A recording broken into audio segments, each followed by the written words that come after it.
नमस्कार। मैं Mayank Bhargava, assistant professor MLT college Saharsa आपका स्वागत करता हूं।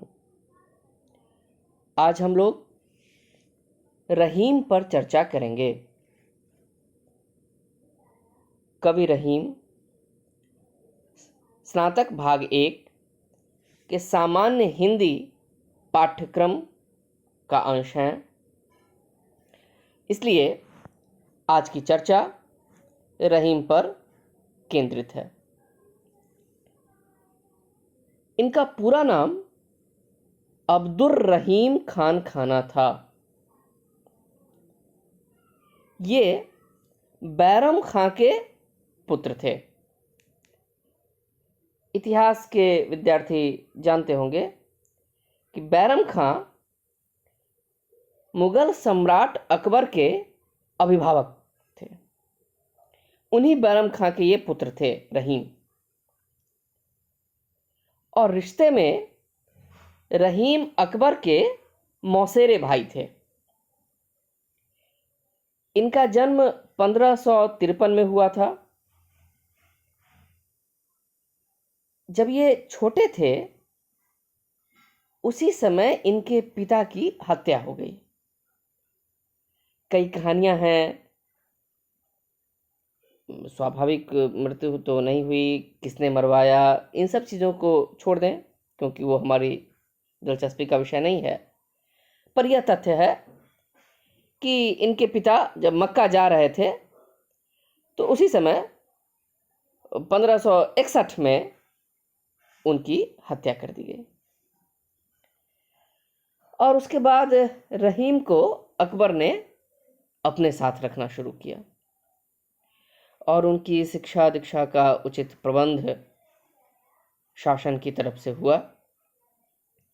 आगे चलकर ये अकबर के मंत्री भी हुए और प्रधान सेनापति भी बने।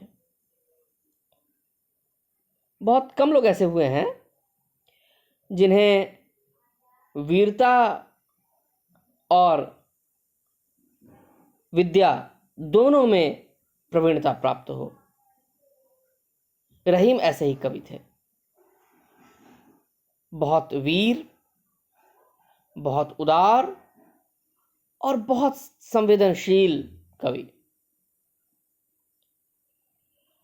जीवन का अधिकतर समय इनका युद्धों में बीता और अपने युद्ध कौशल से इन्होंने सिंध, गुजरात, अजमेर और दक्षिण में विजय प्राप्त की। और इन विजयों से खुश होकर अकबर ने इन्हें खान खाना की उपाधि दी थी और इन्हें कई जागीरें भी दी, सूबेदार बनाया और इनका पूरा नाम हो गया उस खान खाना उपाधि के कारण अब्दुर रहीम खान खाना। और अकबर के सूबेदार हो गए, बड़े ठाठ बाट से जीवन चलने लगा। लेकिन सब दिन होत न एक समान।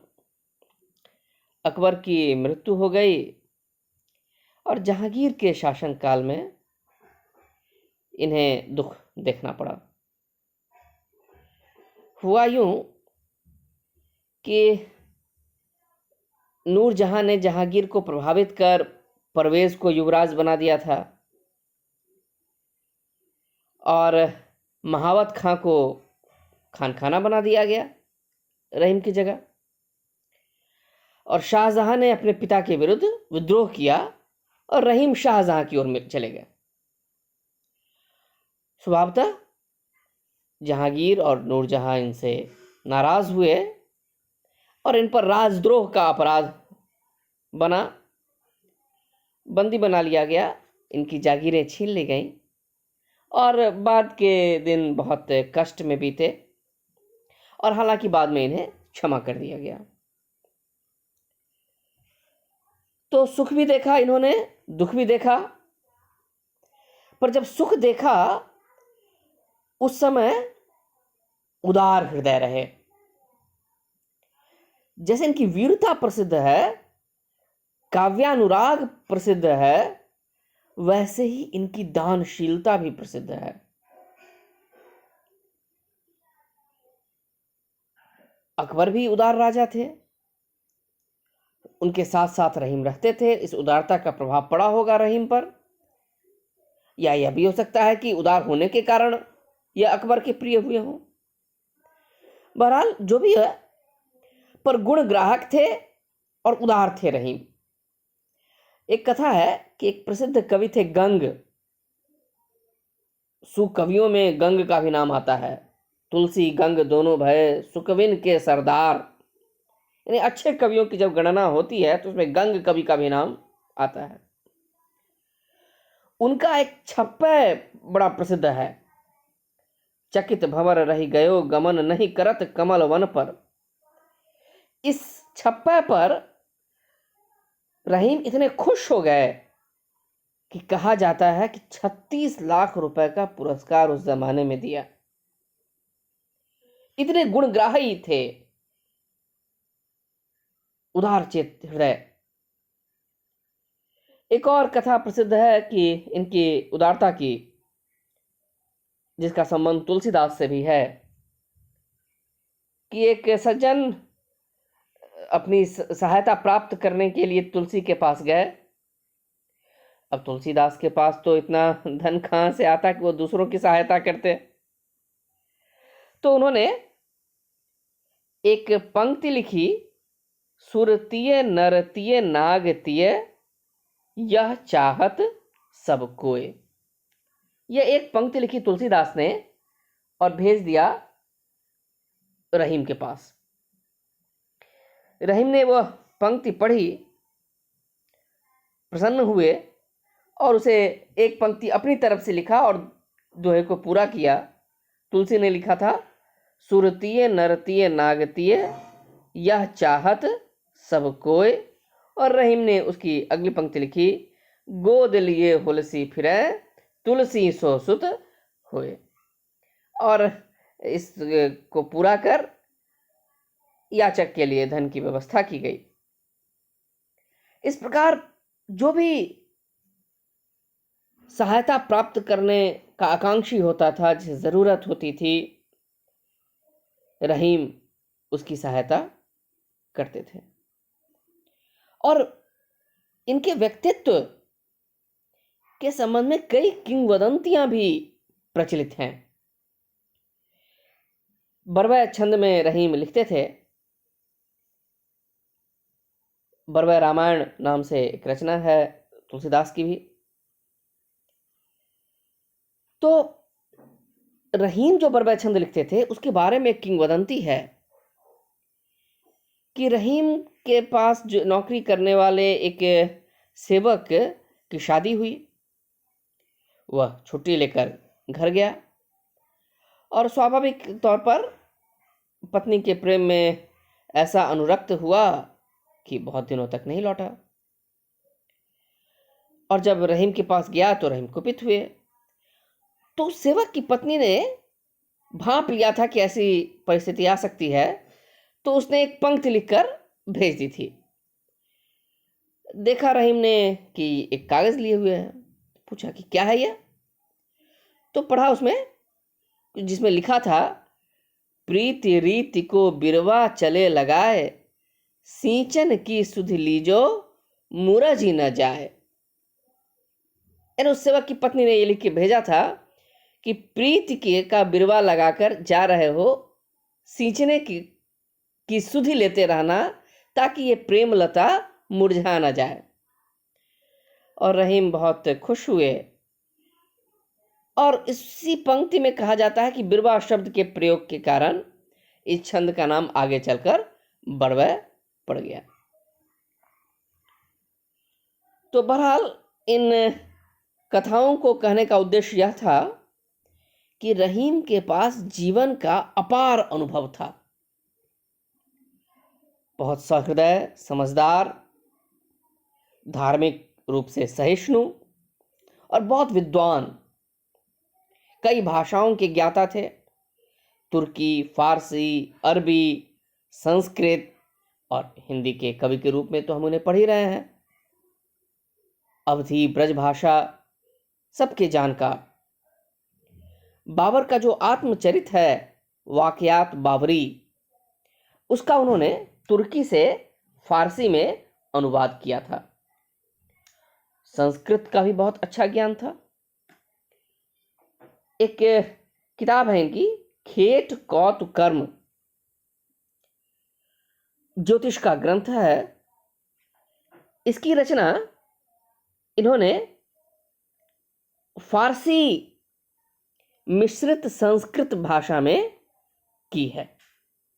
यानी फारसी भी है और संस्कृत का पुट भी उसमें है। और जैसा कहा गया कि ब्रज, अवधी, खड़ी बोली, तीनों में उनकी रचनाएं पाई जाती हैं। कई दोहे प्रसिद्ध हैं उनके नाम से, जिसमें रहीमन शब्द उपनाम के रूप में जुड़ा रहता है। रहीमन धागा प्रेम का, मत तोड़ो चटकाए, टूटे पे फिर ना जुड़े, जुड़े ही गांठ पड़ जाए। बहुत प्रसिद्ध इनके दोहे हैं। इनकी जो पुस्तकें प्रसिद्ध हैं उनमें रहीम दोहावली, बरवै नायिका भेद, नगर शोभा, ये 3 किताबें ज़्यादा महत्वपूर्ण हैं। श्रृंगार सोरठा और रास पंचाध्यायी के खंडित रूप भी मिलते हैं।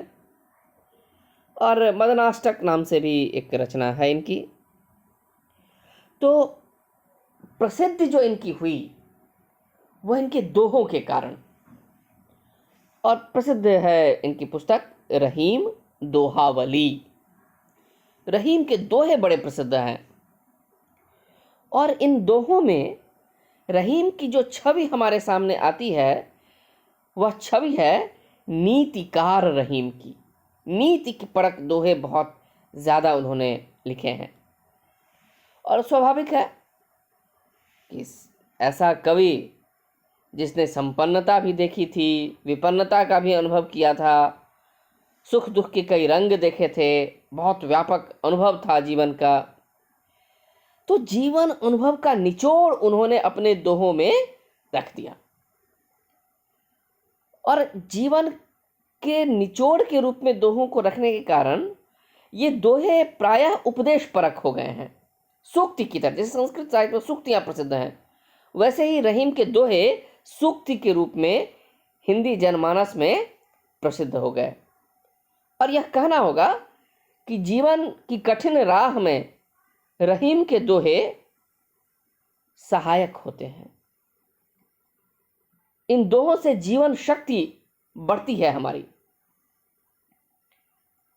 क्योंकि जीवन के कई सत्य इनके द्वारा उद्घाटित हुए हैं। और इन दोहों को जब हम पढ़ते हैं तो जीवन के बारे में कई सीख मिलती है। कई दोहे इनके प्रसिद्ध हैं, नीतिपरक दोहे। जैसे रहीमन ओछे नरन सो, बैर भलो ना प्रीति, काटे चाटे स्वान के, दो भांति विपरीत। ओछे प्रकार के व्यक्तियों से सदैव दूर रहने की सलाह दी है। कुत्ते का काटना चाटना दोनों खराब होता है। वैसे ही कुसंगति से बचना चाहिए, ऐसे लोगों के साथ ही नहीं रहना चाहिए। रहीमन देखी बड़ेन को, लघु न दीजै डार, जहां काम आवे सुई, कहा करे तलवार।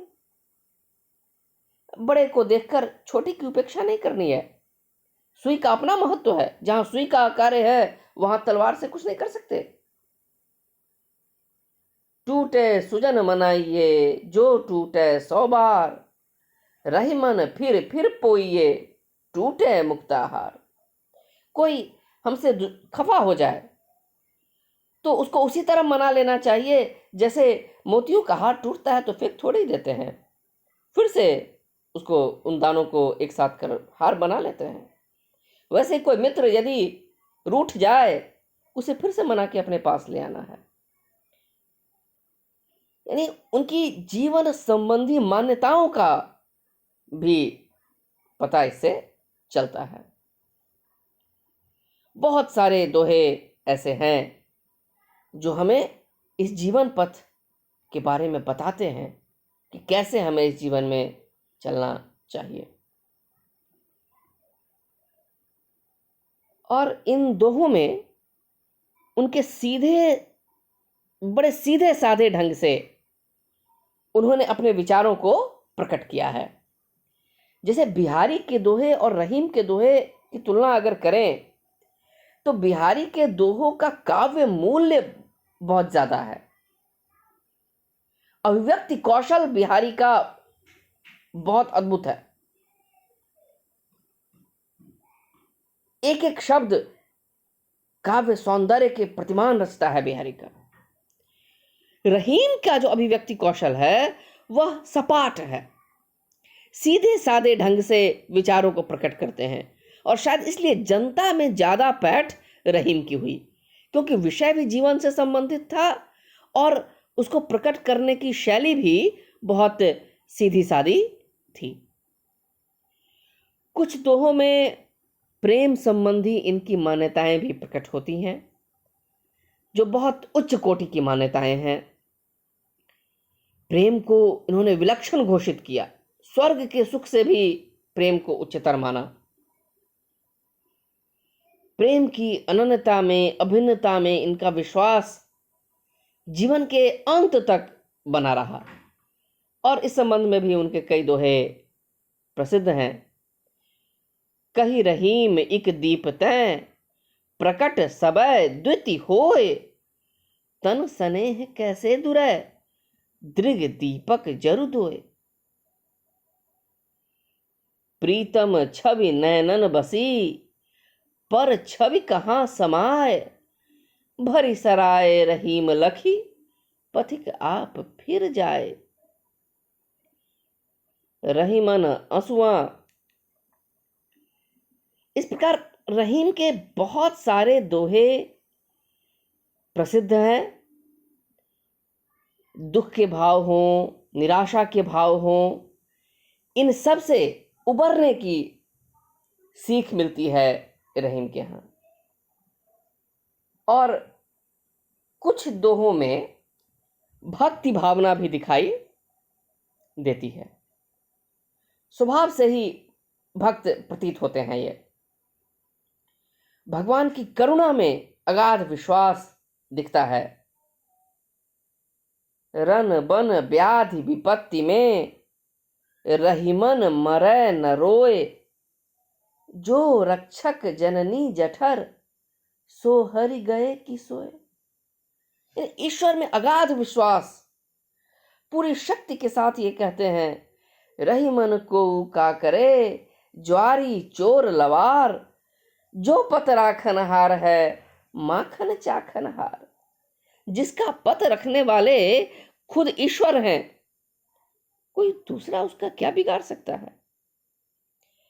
इस प्रकार अपने इन दोहों में रहीम ने जीवन के कई रंगों का चित्रण किया है, और जिसके कारण इन्हें बहुत प्रसिद्धि मिली है। इनकी जो दूसरी रचना है नगर शोभा, उसकी रचना भी दोहों में हुई है। पर रहीम दोहावली के दोहे और नगर शोभा के दोहे, ये दोनों एक दूसरे से बिल्कुल भिन्न हैं। रहीम दोहावली के दोहों को जब हम देखते हैं तो वो अनेक विषयों पर लिखे गए हैं, पर नगर शोभा के दोहे एक विशेष विषय को लेकर केंद्रित हैं। और नगर शोभा नाम से ऐसा लगता है कि जैसे किसी नगर का वर्णन हो, पर ऐसा है नहीं। किसी नगर का वर्णन नहीं है नगर शोभा में, बल्कि नगर शोभा का तात्पर्य है नगर में रहने वाली विभिन्न जातियों की स्त्रियों की शोभा। यानी इस किताब नगर शोभा में विभिन्न जातियों की स्त्रियों के सौंदर्य का वर्णन रहीम ने किया है। और सौंदर्य वर्णन की जब चर्चा कर रहे हैं तो यह मानना होगा कि इस क्षेत्र में रहीम बहुत उच्च कलात्मक मूल्यों का परिचय नहीं दे पाए। जितना अच्छा वर्णन इन्होंने दोहावली में किया है, नगर शोभा के वर्णन में एक तो एक रास्ता भी दिखती है, और दूसरे जो विषय इन्होंने लिया सौंदर्य वर्णन, उसके साथ भी बहुत न्याय नहीं हो पाया, क्योंकि इसमें हर जाति पर ध्यान ज्यादा हो गया। जाने क्यों रहीम ने इसका विषय इस प्रकार चुना कि हर जाति की स्त्रियों का सौंदर्य वर्णन हो। जाति प्रथा उस समय की एक सच्चाई है, और यह बड़ी विशिष्टता कही जाएगी रहीम की कि सौंदर्य को जाति के दृष्टिकोण से देखना। और दोहा तो ऐसे भी 13-11 का बहुत छोटा सा छंद है, तो ये श्रेय देना होगा रहीम को कि इतने छोटे से छंद में, दोहा छंद में, प्रत्येक जाति से संबंधित कर्म विशिष्टता का वर्णन करना भी चाहा और सौंदर्य वर्णन करना भी चाहा। यानी रहीम ने ऐसी कोशिश की कि उस जाति का कर्म सौंदर्य भी सामने आए और रूप सौंदर्य भी सामने आए। तो ये जो बड़ा लक्ष्य बड़ा था, कर्म सौंदर्य और रूप सौंदर्य दोनों को एक छोटे से छंद में बांध देने की चेष्टा उन्होंने की, और कहीं कहीं सफलता भी मिली है, पर कहीं कहीं कृत्रिमता भी लगती है। और प्रत्येक वर्ग की स्त्रियों का वर्णन किया उन्होंने। शायद ही कोई ऐसी जाति बची हो जिसका उल्लेख इन दोहों में न हुआ हो, बल्कि समाजशास्त्र की दृष्टि से ये दोहे देखे जाने चाहिए। जब नगर शोभा को हम देखते हैं तो उसमें एक खत्राणी स्त्रियां हैं, कायस्थ जाति की स्त्रियां हैं, तुर्किनी हैं, सुनारिन हैं, रंगरेजिन हैं, कोरिन हैं, नटनी हैं, डोमिनी हैं, घास काटने वाली घसियारिन हैं। हर जाति की स्त्रियों का वर्णन उन्होंने किया। जैसे रूप रंग रति राज में खतरानी इतरान, मानो रची विरंची पची कुसुम कनक में सान। खतरानी स्त्रियों का वर्णन करते हुए लिखा। कैथिन के लिए लिखा, कैथिन कथन न पारई, प्रेम कथा मुख बैन, छाती ही पाती मनो, लिखे मैन की सैन। और उनका ध्यान समाज के बिल्कुल निचले तबके में विराजमान जो घास काटकर जो स्त्रियां अपना जीवन व्यतीत करती थी, उस घसियारिन का भी वर्णन किया। घासिन थोड़े दिनन की, बैठी जीवन त्यागी, थोड़े ही बुझ जात है घास जराई आग। इस प्रकार समाज की प्रत्येक जाति की स्त्रियों का वर्णन उन्होंने इस पुस्तक में करना चाहा। उनकी एक किताब प्रसिद्ध है, बरवै नायिका भेद।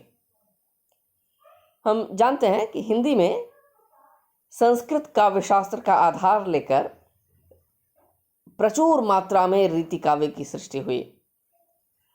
रस, अलंकार, नायिका भेद, तमाम तरह का वर्णन उसमें मिलता है। केशवदास की रसिक प्रिया हो, देव का रस विलास हो, मतिराम का रसराज हो, इन सब में रस का वर्णन है। और जब रस और अलंकार विषयक ग्रंथ लिखे गए तो श्रृंगार के अंतर्गत नायिका भेद का निरूपण भी प्रायः रस ग्रंथों में हुआ है। और महावीर प्रसाद द्विवेदी ने लिखा भी है कि नायिका भेद की बड़ी लंबी और भद्दी परंपरा चली हिंदी में, जिसकी आधुनिक काल में बहुत उपयोगिता नहीं है, लेकिन तत्कालीन परंपरा अनुसार रहीम ने भी नायिका भेद पर प्रकाश डालने वाला एक स्वतंत्र ग्रंथ लिखा, बरवै नायिका भेद। पर इस संबंध में एक बात यहां ध्यान देने योग्य है कि रीति काव्य में भी नायिका भेद के ग्रंथ लिखे गए और रहीम ने भी लिखा, अंतर क्या है कि रीति ग्रंथों की रचना ज्यादातर ब्रज भाषा में हुई है, पर यह जो किताब है बरवै नायिका भेद, यह अवधी में रचित है। इस प्रकार यह अवधी में लिखित नायिका भेद का ग्रंथ है और इसमें रस अलंकार आदि के लक्षणों के साथ उनकी पुष्टि में उदाहरण भी दिए गए हैं। रीति काव्य में जो नायिका भेद के ग्रंथ लिखे गए, पर रहीम ने जो बरवै नायिका भेद लिखा, इसमें लक्षण नहीं दिए गए। उन लक्षणों के आधार पर केवल उदाहरण इन्होंने लिखे हैं और यह भी अपने आप में इनका महत्वपूर्ण काम माना जा सकता है उस परंपरा के निर्वहन में। इस बरवै नायिका भेद के अलावा बहुत सारे बरवै इनके अलग रूप मिले हैं, फुटकर रूप में, जिनमें देवी देवताओं की प्रार्थना मिली है, शिव की प्रार्थना, कृष्ण, हनुमान, सूर्य, इन सब की वंदना रहीम ने की है। और ध्यान देने योग्य है कि इस्लाम धर्मावलंबी होते हुए भी हिंदू देवी देवताओं को बहुत सम्मान की दृष्टि से देखते हैं। कृष्ण के चरित्र का वर्णन किया, गोपियों के प्रेम का वर्णन किया और इस प्रकार इनकी भक्ति भावना का परिचय इन छंदों से मिलता है। इनकी एक और किताब उल्लेखनीय है, मदनाष्टक। इसमें 4-4 पंक्तियों के 8 छंदों की यह किताब है। इतना ही मिला है इसमें, पर स्वतंत्र रचना के रूप में इसको माना जाता है। नामी है मदनाष्टक, यानी कृष्ण के रूप से प्रभावित हृदय के आकर्षण को इसमें स्वीकार किया गया है। और 1-2 छंद इसके बड़े प्रसिद्ध हैं, खासकर यह रचना, कलित ललित माला व जवाहर जड़ा था, चपल चखन वाला चांदनी में खड़ा था, कटि तट बिच मेला पीत सेला नवेला, अलीबन अलबेला यार मेरा अकेला। कृष्ण के रूप वर्णन के साथ साथ इस तरह की जो पंक्तियां हैं, खड़ी बोली कविता के विकास की दृष्टि से महत्वपूर्ण है। ये तो खड़ी बोली कविता हमको अमीर खुसरो के यहाँ भी मिलती है, पर जो मध्यकाल है वह विशेष तौर पे अवधी और ब्रज भाषा का काल है। पर इसके साथ साथ धीरे धीरे खड़ी बोली का कैसे विकास हो रहा था, उस काव्य विकास में इस तरह की पंक्तियां ध्यान देने योग्य हैं। और एक किताब इनकी श्रृंगार सोरठा है। इसमें प्रेम संबंधी 6 सोरठे हैं। संस्कृत कवियों के अनुकरण पर इन्होंने संस्कृत में प्रार्थना परक छंद भी लिखे, जो रहीम काव्य के नाम से जाने जाते हैं। इनमें कुछ छंद ऐसे हैं जिनमें संस्कृत, फारसी और खड़ी बोली तीनों की खिचड़ी है, मिश्रित भाषा है। और अमीर खुसरो के यहाँ भी इस प्रकार के पद मिलते हैं जिनमें 2 भाषाओं का गुम्फन एक पंक्ति में किया गया है।